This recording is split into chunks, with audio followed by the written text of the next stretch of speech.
And yeah, so now we're recording. So again, welcome everyone to this masterclass, and welcome Glenda, Dr. Glenda Rivoallan, the founder and CEO of WeTalk Wellbeing and Fit Mentor, is with us today. And thank you so much for taking the time, Glenda, to present us the masterclass with title Mindfulness and Resilience for Entrepreneurs and Business Leaders. A very topical presentation, I would say. And Glenda, again, thank you so much for being here. The virtual floor is yours. Thank you. Thank you for such a lovely introduction. We're also managing the tech today very well, which is really great. I think that was the first resilience test that you gave me over the last few days, was to make sure it works. So I think we're there. So thank you so much. I'd like to start by saying a huge thank you to Peter Ball for the invitation. I want to also thank you, Corellis, for such a lovely, warm introduction, and to Justine for all the background support. It always takes a huge team effort. So I want to thank you very much. And I also want to say that it's fantastic to see a range of people here today. I'm very passionate that you will get something out of this, hopefully, regardless of whether you're in industry, a student, a member of staff, or from any other sphere of life. I think it's super important what we're about to talk about. So what I'd like to start by saying is a bit about what we're going to cover. I want to talk to you today about why I think resilience is key to good health and your mental health. I also want to talk to you about why taking back mental control and training of your brain is critical for boosting your happiness. But not just your happiness, every other business outcome. And we're going to talk about that. I'd also like to talk to you about how resilience and mindfulness will not only boost your well-being, but just help you through life or in business, like how it's helped me over the course of time. So without further ado, I want to just tell you a little bit about me. I think it's really important. So I want you to pause for a second and think about your life to date. I'm sure you would all agree that there's a proverb out there that you would select that sums you up. And for me, this one here represents everything that I stand for, and it's actually behind me here on the framed picture at the back of the room. Fall down 7 times, get up 8. It's such a crucial quality. As an entrepreneur who has been an entrepreneur for over 27 years, in parallel careers, both in business as an expert in well-being, and also aiming to go towards being a vice principal of Jersey's only college and university, this has set me up for the future. Fall down 7 times, get back up 8. And what we're really talking about here is resilience. Now, I want you to think about your experiences to date and how you got to where you are today. Now, something will have planted the seed very early on for you, just like in my childhood and my early life experiences. I was surrounded with people who helped me to understand the importance of resilience. Now, we could talk all day about the nature-nurture debate. I don't genuinely believe that entrepreneurs are made.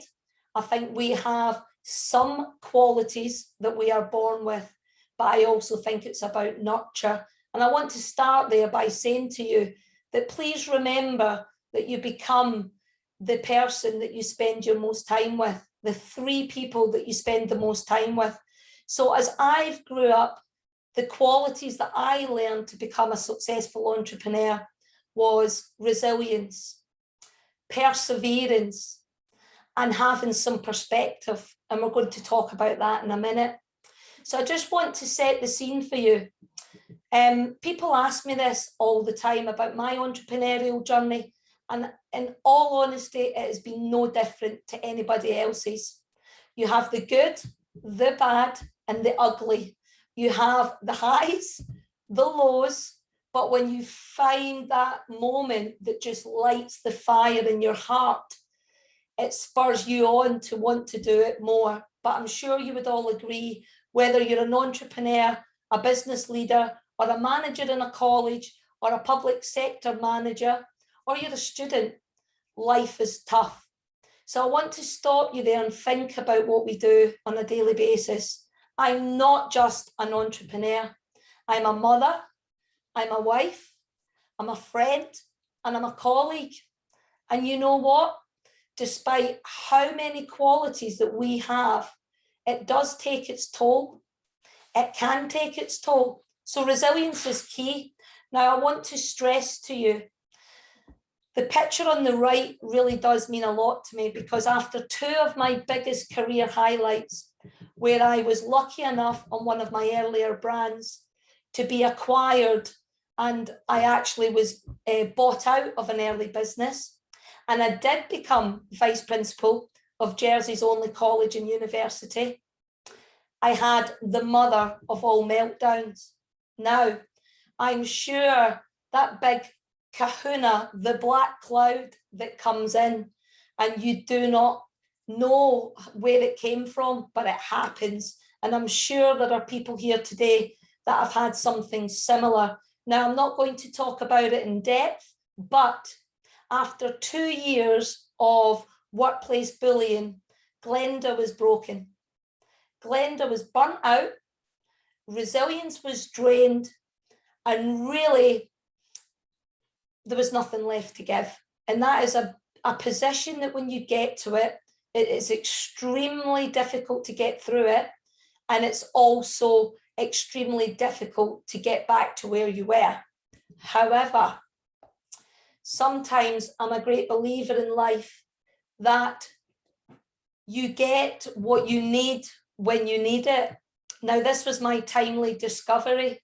So just as I had hit burnout, rock bottom, I had a chance meeting at a barbecue. Now, I don't know who in the room believes in serendipity, but I truly believe that this was brought to me because I needed it. So the barbecue, I was lucky enough to meet a mindfulness teacher. Like Sharma says, when the student is ready, the teacher appears. Now, what followed was a huge period of my life where I had to go into some real deep work. And I want you to pause for a minute, because in business, in leadership, in management, we spend so much time on our businesses and our work that we often forget to spend time on ourselves. And that is a super critical message. It is not selfish. It is critically important that we spend the mandatory time on ourselves.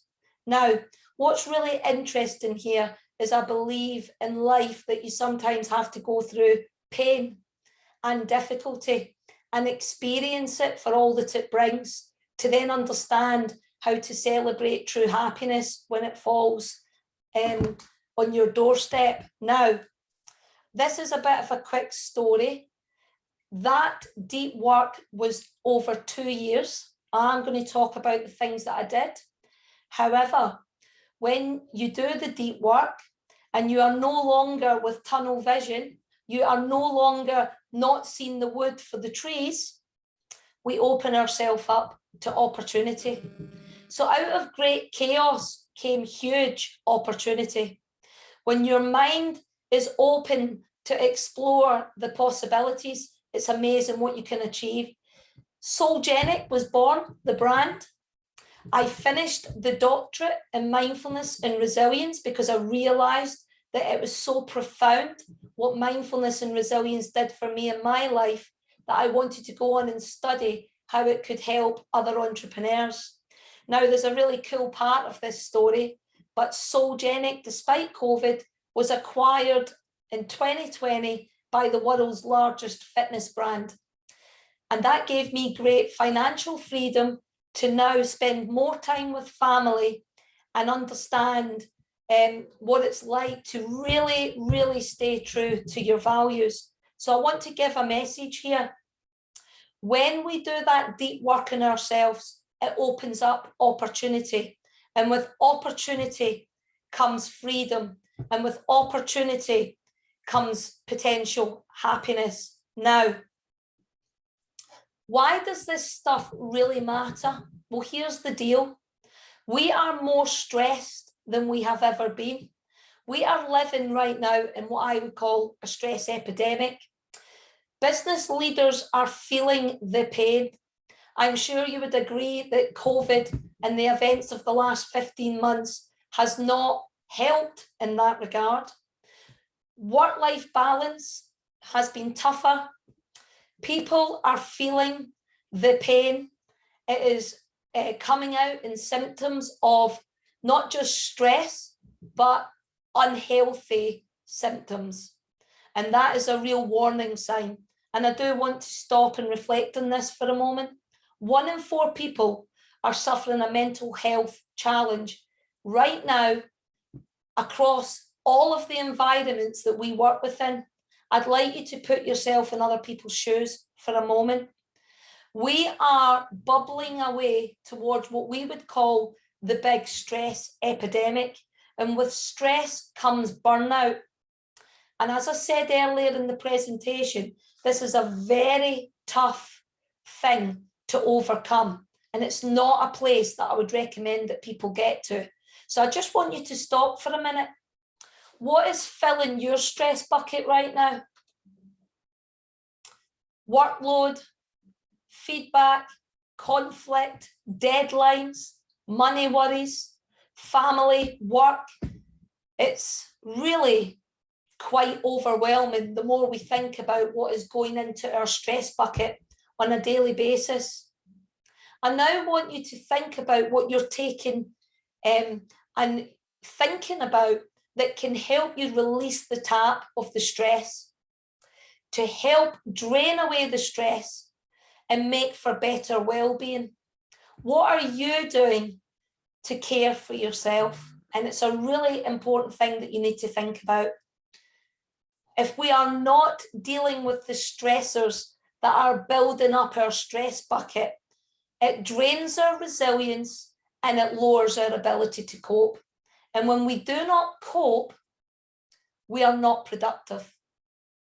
And we definitely aren't happy. So I want you to think about you and yourself.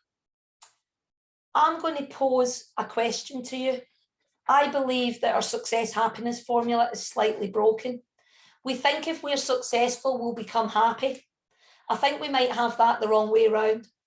We live in a culture now where we think that multitasking is fantastic, but what comes with multitasking is more stress. We also live most of our lives on automatic pilot. I would say to you that you are becoming unconsciously incompetent, and we will talk about that in a minute. Constant connection doesn't help. And the big one is that we have got what I call an inbuilt design flaw. Our brains are wired to scan for negativity, which doesn't help us with our resilience at all. We have to spend 3 times longer taking in a good experience to make it sink in to our long-term memory storage than we do when it's negative. The last 15 months, we have been filled with fear and negative news stories. It doesn't help. And now we understand why people feel more anxious and stressed. So how does resilience help? I love this definition of resilience. Resilience is the result of the interaction between entrepreneurs and their environment. It's a dynamic and evolving process through which you acquire knowledge, skills, abilities to face the future with a positive attitude, with creativity and optimism. Now, here's the great news. The research shows us that resilience can be taught and it can be learned. And for us to thrive, we need to work on our personal resilience. And the other great news is that the research on resilience shows us that even in a poor environment, with more resilience, you can still thrive. Even in a culture and an environment that's not set up for good well-being, if you protect yourself with more resilience, you can still go on and thrive. So that's why it's super important. So I want you to think about you right now. We talked about balance. Resilience relates to how you think, how you feel, and how you behave. Now, You would not let the batteries of your mouse or the batteries of your iPhone get right down to where they just die. But we sometimes let this happen to ourselves. I am a great believer that we need to reframe how we think, how we feel, and how we behave to be truly resilient. However, a Buddha once said, you are a result of all that you think. So I want to ask you this, which one of these is you? Is your mind full or are you mindful? It's quite an interesting question. I'll pose that one again. Are you mindful or are you mindful? It's an interesting one. You don't need to take my word for it, guys. The research on mindfulness is there already. After just 8 weeks of mindfulness, the prefrontal cortex changes, and this is responsible for your emotions. The hippocampus changes in thickness, and this helps you with your memory. The anterior cingulate cortex changes, and this helps you to regulate not just your emotion, but your cognition, and join your thinking to your feeling and make better understanding of it, which is really super cool. And the one that I absolutely love is that within 8 weeks of mindfulness training, the amygdala, which puts you in fight or flight, which gets you in threat mode, where you worry and scan for danger, that tends to switch off within 8 weeks. People who suffer post-traumatic stress disorder or anxiety, their amygdala is always on. And that's why they're in fight or flight mode. And that is really phenomenal research that after just a few weeks of mindfulness, 1 hour a week, your fight or flight is turning off. Mindfulness is not difficult, guys. We can all practice it. It's about managing our emotion. It's about an awareness, about paying attention now, in the moment for all that it brings, and also without attaching judgment. It's a really super cool idea. Now, again, I want to put this to you. We have to work on this if we are going to balance our emotions. And balancing our emotions is the key to good well-being. But this is what we do. We tend to spend most of our lives driving and achieving with our foot down heavy on the pedal. And if we're not driving, we're in threat mode, where we are worrying and we are overthinking and we are feeling anxiety building. Now, the secret to managing our emotions is that we balance these regulation systems. And to do that, we need to soothe. We need to feel content. We need to feel safe. We need to feel loved. And we need to feel that we trust. And that is super important in the workplace. So I just want to share with you, because I think a cute picture does a lot. But this is my little addition to the house. He's called Floyd. Now, there is a real oxytocin overdose in my house at the moment because we're doing lots of soothing. And I want to ask you this. Are you constantly driving? Are you constantly feeling threat? Because if you're not balancing it out, you are going to burn out. And I want you to think about that. I'll go back again. Are you constantly pushing for achievement at the expense of everything else? Entrepreneurs are really quite bad for that, where we're push, achieve, and we wonder why we get burnt out. People who do not understand and work with their emotions often feel threat. Remember what I said at the beginning, our brain is wired for negativity. We need to switch that up and start looking for the positive. So I ask you, how much soothing are you doing right now? I just want to put a health warning about mindfulness, because I know some people will say, well, it can't all be great. And I want to stress that's true. There are many critics of mindfulness who think that it's a corporate takeover, where we're saying, well, we'll not deal with the true causes of stress at work. We'll just try and make you more resilient and give you all the responsibility. I really want to put that message out there to people today who are looking after people in business. leaders, entrepreneurs, we cannot use mindfulness as a sticking plaster. Mindfulness is fantastic, but when it becomes mindfulness, it's not great. So we need to think about the risks versus the rewards. If mindfulness is being used with good intention, there are many benefits, but we do not want people out there to put all of our shared responsibility for well-being in the place of the individual. There is a mutual responsibility, the organisation and the individual. When they work together, we get some fantastic benefits. So I want to tell you about my research. I was intrigued because mindfulness did so much for me in my life. It actually was so profound. After burnout, I came back bigger.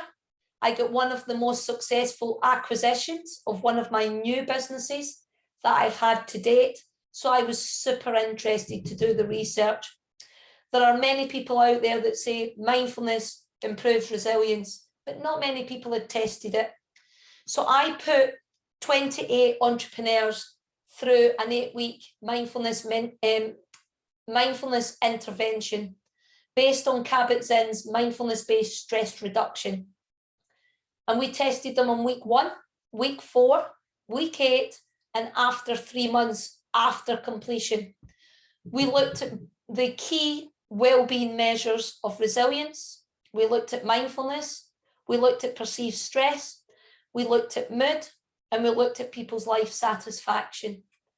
So after the results came in, now I am sure you can imagine that I did not get a doctorate for doing simple descriptives. There was very highfalutin stats over the back of these findings. But here's the interesting thing. After only 8 weeks of mindfulness, there was statistically large improvements in people's individual resilience. There was huge improvement in people's overall satisfaction with their life. Mindfulness improved, which you would expect, and stress, there was a huge decline in people's perceived stress.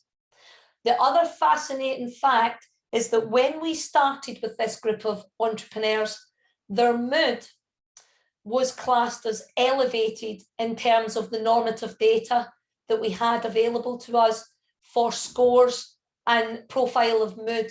So they would have been in line with a clinical sample, which meant that they had disturbed mood. Within 8 weeks, those scores were back under the norm for mood across a global sample, which meant that in only 8 weeks, after just 1.5 hours of mindfulness a week, not only were the people more resilient, but they could better control their mood and they could better control their stress. Now, that's got to be a great thing for entrepreneurs, business leaders, and managers. So there was a couple of themes that came out of the research.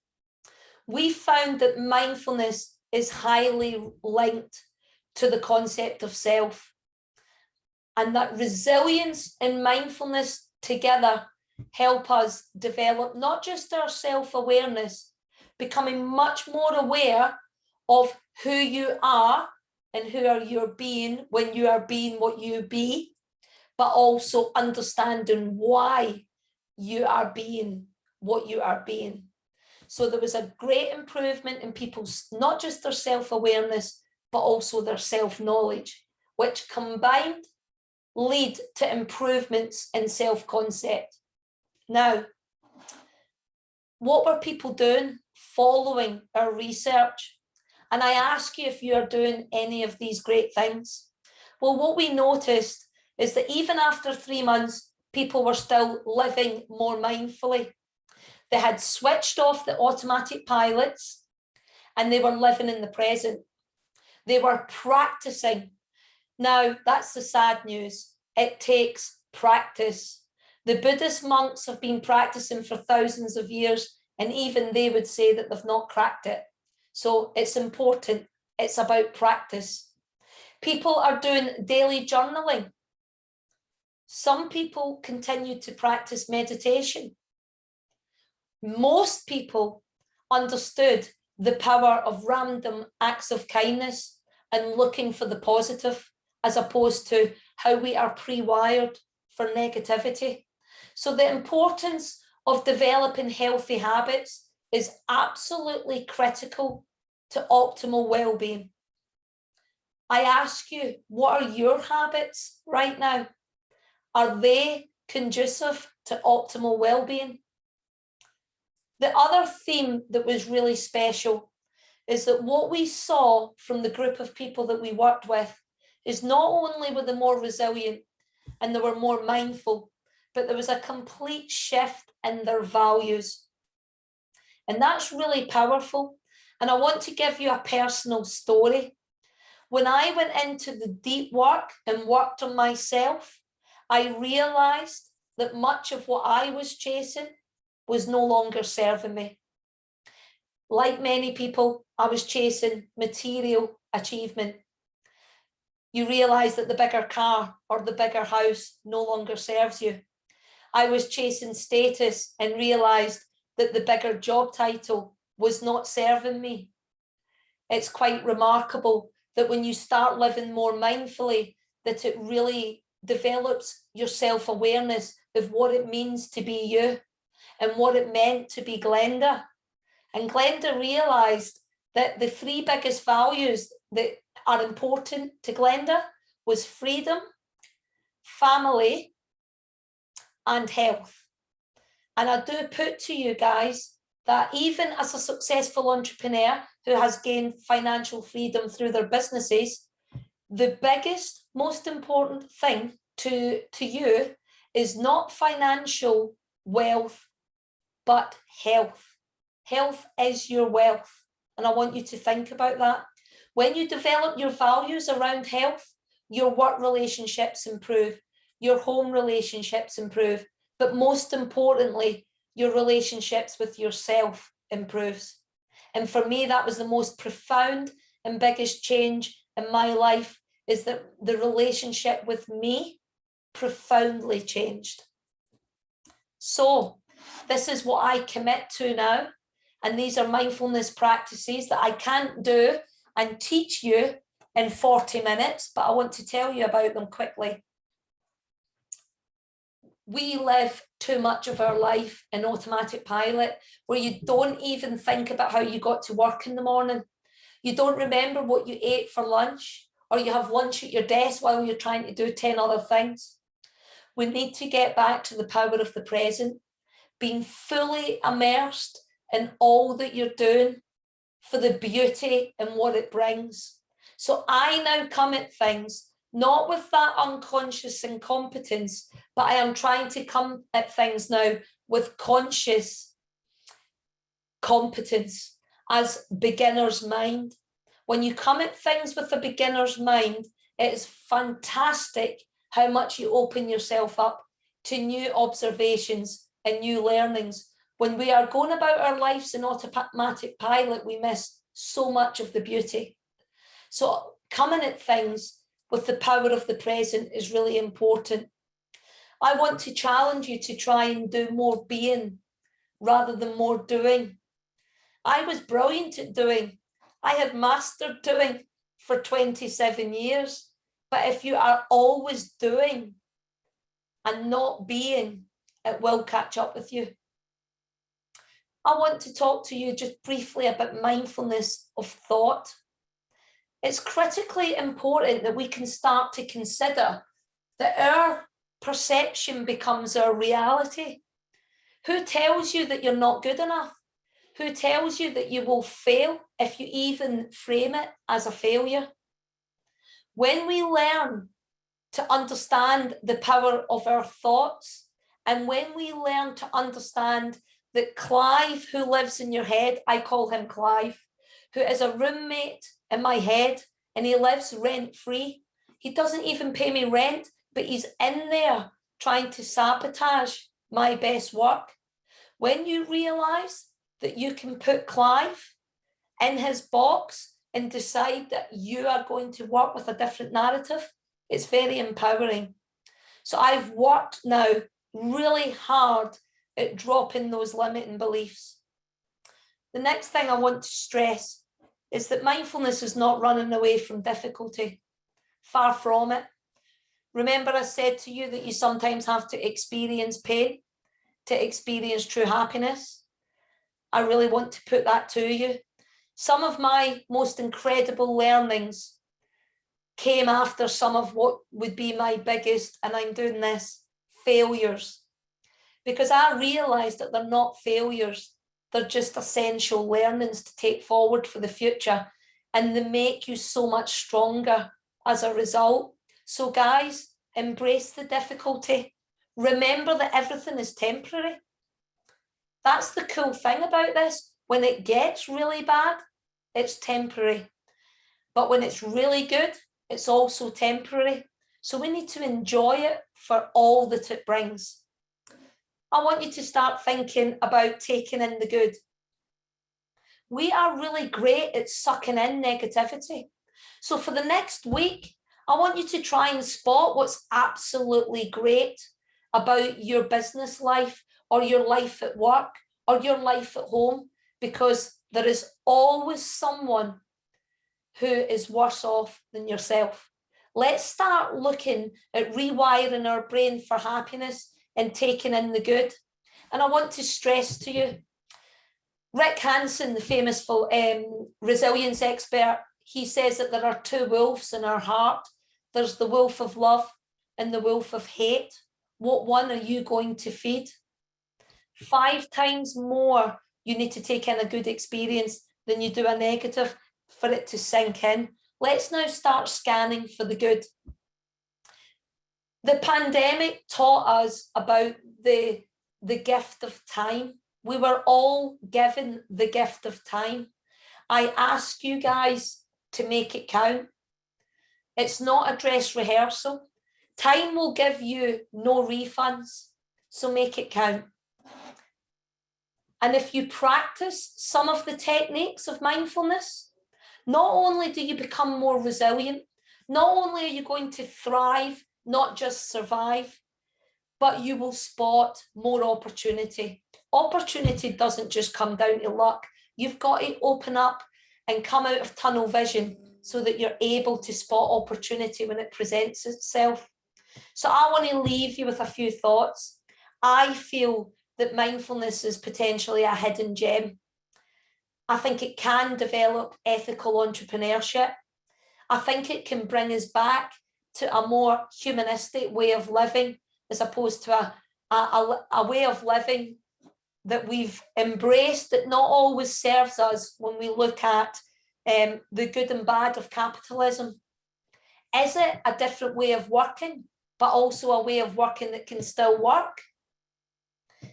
I also would like to think that we are now on the verge of a self-care renaissance, because if you do not look after yourself, there is absolutely no way that you can look after your businesses, your friends, your colleagues, your family, your children. It starts with us. And I want to put to you, I am going to be controversial, but I'm not a big fan of the work-life integration. I believe we do need balance. We do need to switch off, and we need to consider that since the last 15 months has blurred the boundaries, we need to start trying to unblur the boundaries and give ourselves the necessary balance. It's important. It's a process that I want you to go through of reframing just how important you are in the journey. Can you catch the great behaviors? Can you challenge the unhealthy ones when you do them? Can you commit to changing? And could you possibly commit to being a better version of yourself? My study corroborated the view that resilience does have a mediating effect on mindfulness, exerting its benefits on your psychological well-being.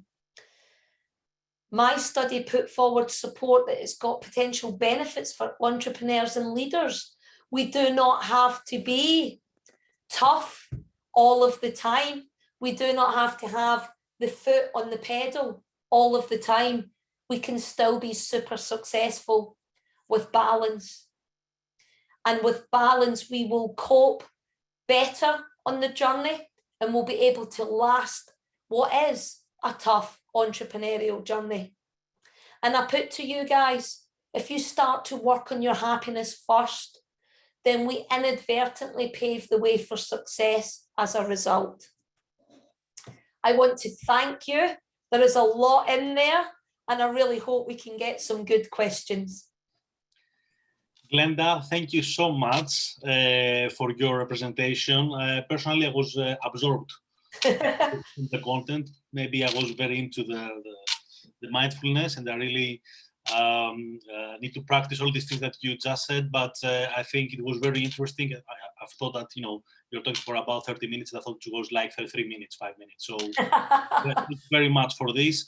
We have quite a few questions, but first I would like just to take the advantage of the host and Sure. my question first. So I would like, and based on your experience and your academic background as well, Glenda, I would like just to try to link this in a management context. Although I'm an HR academic, I see that many organizations actually treat mindfulness as a one-off activity. So we see HR departments, or let's say any internal communications departments, having a one-off activity for their staff members, like a yoga session or a mindfulness session. My question is, and based on what you said about the ethical entrepreneurship, how do we integrate, how we encourage mindfulness to be a core element of an organization, to be integrated in the routine of an organization? And I think using both hats of your academic research and also your hat as an entrepreneur, you could be able to answer this question. Thank you. I think that's a fantastic first question, and it's really a brilliant one to start with. And I'd like to say to you all that I like to class myself as a pracademic.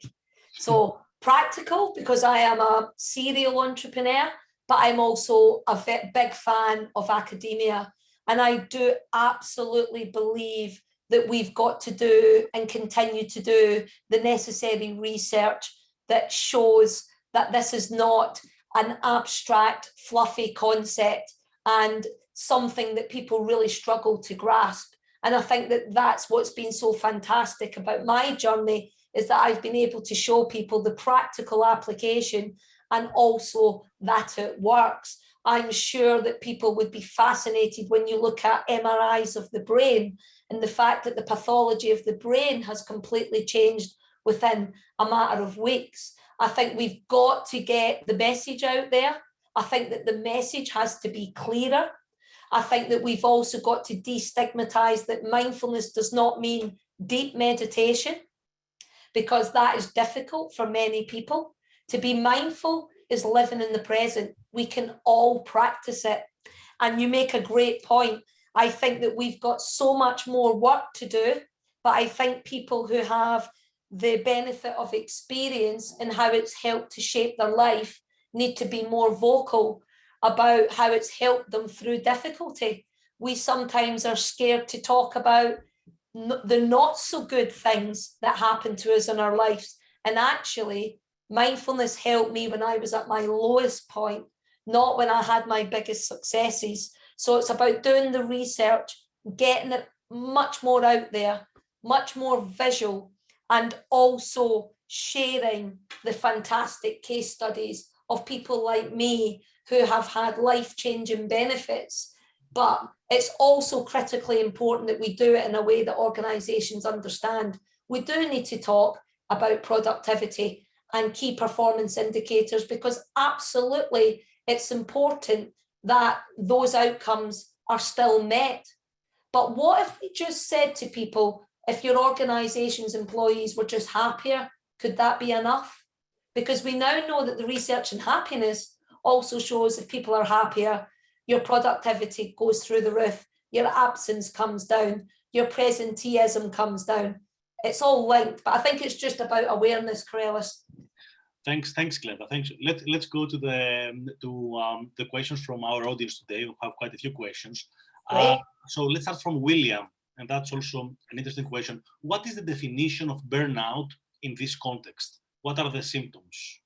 Oh, that's a really great question. burnout is a very complex idea, but burnout is when you are depleted. And sorry, if I can do this, it would be really great. But I'm just going to, can you still see my screen here? Yeah. William, I think it's a brilliant question. And here are the signs of burnout. You know, when we were talking about the batteries, you start to think in a way that's not conducive to well-being. You feel utterly depleted of all your energy. So you have psychological symptoms, you have physical symptoms, and then you behave in ways that is very typical of the biggest signs of burnout. Apathy, not wanting to engage. You actually become very much void of emotion. And there are some really very critical symptoms to watch out for. But burnout is simply that you are disengaged with everyday living, which is extremely scary. And it's a very tough place to come back. And you're absolutely right, William. You need to watch for the signs: physical, social, mental, and psychological batteries on empty. Great, thanks, Glenda, for answering. No problem. We have one more question, which is the next question is from Sally. It's a more research-related question. What was the practice requirement for delegates on the 8-week course in your research, please? So that's a great one, Sally. We followed the protocol of Kabat-Zinn, John Kabat-Zinn, which is the person that brought Westernized mindfulness to the Westernized world. And essentially, it's an 8-week intervention of the first session being 3 hours, followed by 8 weeks of 1.5 hours. And it's a fantastic question that you ask, because it's Kabat-Zinn's mindfulness-based stress reduction package, MBSR, that has the biggest fidelity within the research. So it's critically important that we do not shy away from a full version of MBSR. As soon as we start to reduce that, it would be a sanitized version that I could not guarantee the results. So it's a really great point. Thanks, Glenda. Thank you. A comment from Heidi from Selby District Council. I believe the more mindful you are, the better decisions you make both in life and business. So important to take time to reset your mind. Not a question, just thank you for that. That's a fantastic observation, and you're absolutely right. And I hope today that I, even although very briefly, showed you that that's not just that we think that. The brain, the anatomy of the brain changes. And when the hippocampus in the brain changes, it allows us to make better decisions. So it's not that it sounds like it, that would be the case. The brain research shows us, the neuroscience research shows us that the brain is rewired. The neural pathways to the brain allow you to make better decisions. So what a fantastic observation, yeah. Great. Thanks, Glenda. Thanks, Heidi, for this question. And one more question, again from William. Quite practical, I think, question. Have you tried practicing mindfulness as part of exercise? I find that I can meditate when running. Yeah, I find it a bit difficult. Oh, it's you know what? That's really fantastic, and I'm glad you bring it up, William, because that is why a lot of people subconsciously love running so much, because one of the quickest and easiest ways that you can embrace mindfulness is to be in the outdoors, because the idea of mindfulness is that we get much more in tune with the senses. And when we start to evoke the senses, we then lower that internal chatter and rumination in our head. So that's why many people love the natural mindfulness that running outdoors, for example, gives us, because as soon as you start, you get engrossed in the activity and it lowers thinking. But it's a really cool one because some people find exercise really difficult. And if we start to focus on just enjoying the movement and what the movement feels like, there is a mindfulness paradox where you'll stop thinking about how difficult it is if you actually get in tune with how it feels. Really cool. You can't do both at once. You cannot actually think about how tough the exercise is, whilst also thinking about how it feels. So if we get to feeling more than thinking, you're naturally getting into mindfulness during exercise. So it's a great one. I think that's the only healthy multitasking. Is that right? Yeah, that's a healthy multitask. Yeah. Okay. And thank you very much, Marion, for your message. Marion says here that people may be interested in mindful workplace.community, a group of individuals who support one another in introducing mindfulness into their workplaces. Include some well-known organizations. Thank you very much, Marion. And you're also saying here that people may also be interested that in 2015, a report called Mindful Nation UK was published by the Mindful Nation, which supports the UK Parliament. Yeah, I guess that everyone can read this one. Thank you very much, Marion, for sharing this information. And I will just go to the last question for today because we're out of time as well. From Frank. Frank asks, what are the warning signs of mindfulness in an organization? That's a very important point, and I think it's quite a complex question, but I'll try my best, because many organizations will pick an intervention like a stick and plaster, where, a bit like what you said earlier, Karelis, where they'll say, okay, people are stressed, let's get a mindfulness teacher in to teach them mindfulness. And when that can become mindfulness is when they've not picked what they're doing for reasons that everybody together is committed to building a culture that's mindfulness. A mindfulness intervention is not going to build a mindful organization.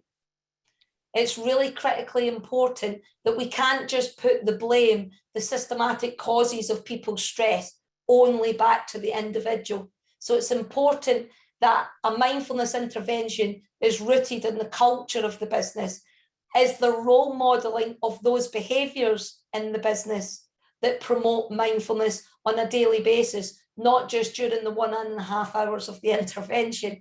And there is lots of complex questions that I would have there, whether or not we see that an organization is genuinely putting a mindfulness strategy together that's been well thought out and is not a reductionized stick and plaster to put the responsibility back to the individual. Great, thank you very much, Glenda. We'll just have a couple of minutes for a last question. Yeah, sure. I think Sally comes back with her earlier question, saying that thanks, Glenda. I agree about fidelity to the 8-week MBSR course format. I was just wondering what the daily meditation requirement was for delegates, as I'm conscious that JKZ original requirement was 45-minute meditations daily. Yeah, that's fantastic. And if you want to touch base with me offline and we could discuss that, that would be great. Something that I'd like to say that talks about both points, the Mindful Nation report, and also all about the fidelity of the package that I did in the intervention is within the thesis, which I'm going to share with people if they would like to read the summary sections, and that will be a really good resource for people. But in answer to your question, Sally, they were absolutely encouraged to give a daily diary of their daily meditation that they were engaging in. The average was actually quite surprising. We thought people would be, start really well, have great intention, and then within 8 weeks, it would be right down to 10 minutes or nothing a day. Actually, our average participant was committed to the 30-40 minutes a day, which was fantastic. And I think that's why we've seen such huge benefits in the group. But you're absolutely right. The daily practice is really encouraged for sure. Great. Thank you so much for your questions. And thank you, Glenda, for answering these questions. If we can just go to the last slide, please, so we can have a formal conclusion. I think we are great time-wise. So could you please just advance your presentations to the last slide we have? Oops, I'll go back because I jumped back for William.